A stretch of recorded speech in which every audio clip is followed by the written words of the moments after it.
की महान धार्मिक संस्कृति और पौराणिक कथाओं को जानने के लिए हमसे जुड़े और सब्सक्राइब करें पांचजन्य को। अहोई अष्टमी व्रत कथा।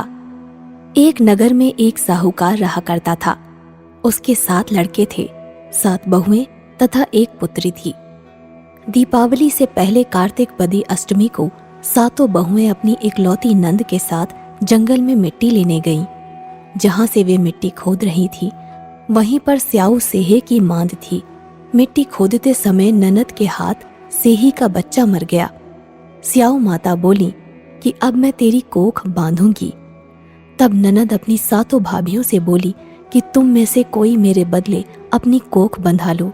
सभी भाभियों ने अपनी कोख बंधवाने से इनकार कर दिया, परंतु छोटी भाभी सोचने लगी, यदि मैं कोख ना बंधाऊंगी तो सासू जी नाराज होंगी।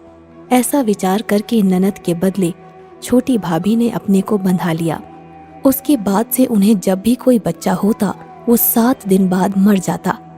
एक दिन साहूकार की स्त्री ने पंडित जी को बुलाकर पूछा कि क्या बात है, मेरी इस बहू की संतान 7वें दिन क्यों मर जाती है।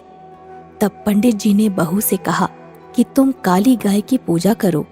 काली गाय स्याऊ माता की भायली है, वो तेरी कोख छोड़ेंगी तो तेरा बच्चा जिएगा। इसके बाद से वो बहू प्रातःकाल उठकर चुपचाप काली गाय के नीचे सफाई आदि कर जाती।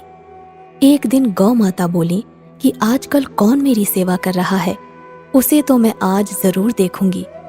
गौ माता खूब तड़के जागी तो क्या देखती हैं कि साहूकार के बेटे की बहू उसके नीचे सफाई करके जाती थी। गौ माता उससे बोली कि तुझे किस चीज की इच्छा है जो तू मेरी इतनी सेवा कर रही है, मांग, क्या चीज मांगती है। तब साहूकार की बहू बोली कि स्याऊ माता तुम्हारी भाईली है और उन्होंने मेरी कोख बांध रखी है, उनसे मेरी कोख को खुलवा दीजिए। गौ माता ने कहा, अच्छा। तब गौ माता 7 समुंदर पार अपनी भाईली के पास उसको लेकर चली। रास्ते में बहुत कड़ी धूप थी, इसलिए दोनों एक पेड़ के नीचे बैठ गईं। थोड़ी देर में एक सांप आया और उसी पेड़ पर गरुड़ पंखी के बच्चे थे और उनको मारने लगा। तब साहूकार की बहू ने सांप को मारकर ढाल के नीचे दबा दिया और बच्चों को बचा लिया। थोड़ी देर में गरुड़ पंखी आई तो वहां खून पड़ा देखकर साहूकार की बहू को चोंच मारने लगी। तब साहूकारनी बोली कि मैंने तेरे बच्चे को मारा नहीं, बल्कि सांप तेरे बच्चे को डसने आया था। मैंने तो तेरे बच्चों की रक्षा की है। ये सुनकर गरुड़ पंखी खुश होकर बोली कि मांग, तू क्या मांगती है। वो बोली, 7 समुंदर पार स्याऊ माता रहती हैं, मुझे तो उनके पास पहुंचा दे। तब गरुड़ पंखी ने दोनों को अपनी पीठ पर बैठाकर स्याऊ माता के पास पहुंचा दिया। स्याऊ माता उन्हें देखकर बोली कि आ बहन, बहुत दिनों बाद आई। फिर कहने लगी कि बहन, मेरे सिर पर जूं पड़ गई है। तब सुरही के कहने पर साहूकार की बहू ने सिलाई से उसकी जुएं निकाल दी। इस पर स्याऊ माता प्रसन्न होकर बोली कि तेरे 7 बेटे और 7 बहुएं हों। साहूकारनी बोली कि मेरा तो एक भी बेटा नहीं, 7 कहाँ से होंगे। स्याऊ माता बोली, वचन दिया है और यदि वचन से फिर जाऊं तो धोबी के कुंड पर कंकरी हूं। तब साहूकार की बहू बोली, माता, मेरी कोख तो तुम्हारे पास बंद पड़ी है। ये सुनकर स्याऊ माता बोली, तूने तो मुझे ठग लिया। मैं तेरी कोख खोलती तो नहीं, परंतु अब खोलनी पड़ेगी। जा, तेरे घर में तुझे 7 बेटे और 7 बहुएं मिलेंगी। तू जाकर उजमन करना, 7 अहोई बनाकर 7 कढ़ाई करना।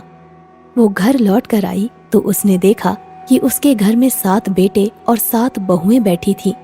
वो खुश हो गई। उसने 7 अहोई बनाई, 7 उजमान किए, 7 कढ़ाई की। दिवाली के दिन जेठानियां आपस में कहने लगी कि जल्दी जल्दी पूजा कर लो, कहीं छोटी बहू बच्चों को याद करके रोने ना लगे। थोड़ी देर में उन्होंने अपने बच्चों से कहा कि अपनी चाची के घर पर देख कर आओ कि वो अभी तक रो क्यों नहीं रही। बच्चों ने देखा और वापस आकर कहा कि चाची तो कुछ मांड रही हैं, खूब उजमन हो रहा है। ये सुनते ही जेठानियां दौड़ी दौड़ी उसके घर गईं और जाकर पूछने लगी कि तुमने कोख कैसे छुड़वाई।